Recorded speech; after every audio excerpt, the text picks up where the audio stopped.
خش يا بنت. عايزه تفضحينا يا بنت وتودي نفسك في داهيه وتلم علينا خلق الله ليه؟ شيل ايدك من عليا، بلاش تعمل فيها دور الاخ الراجل اللي خايف على بيته واخته مش لاقي عليك. ليه يا بنت انا عدوك ولا ايه؟ ما انا اخوك زي اللي مات بالظبط وزعلان عليه يمكن اكتر منك، بس انا غيرك يا روح، انا راضي بقدر ربنا. خليت الجهله هي متعلمه انت. بقى العظيمه امال اللي حصل لايمن؟ ايه؟ في ايه؟ بتزعق لاختك ليه؟ في ايه؟ ايه ده؟ انت متبهدله كده ليه؟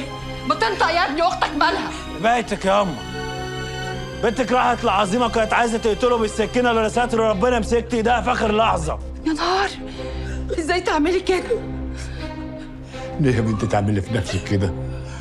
وتضيعي روحك؟ كفايه اللي راح. ما هو عشان اللي راح ياخدها كان لازم اعمل كده. عظيمه هو السبب في قتل ايمن. طب وحق ايمن من عظيمه مين اللي هيجيبه؟ صفوان اللي رمى نفسه تحت رجلين عظيمه وبعد دم اخوه. برضه تاني بتقل ادبها ومفيش حد عارف يردك يا بنت ولا ايه؟ ردي. شيل ايدك من على اختك. اوعى تمد ايدك طول ما انا موجود، وطول ما انت ماشي ورا عظيمه دوت. انت لا ابني ولا عايز اشوفك. دي شكرا بتاعتك يابا. دي الحكومه كانت هتاخد بيتك والراجل قدرني وكبرني ومشاها. عاجبك كلام ابويا يا اما؟ روح لحالك يا صفوان، لما ربنا يهديك وتبعد عن سكه عظيمه بيت ابوك مفتوح لك. حسبي الله ونعم الوكيل في دي عيله.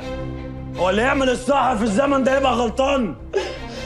حقي عندك يا رب، حقي عندك يا رب.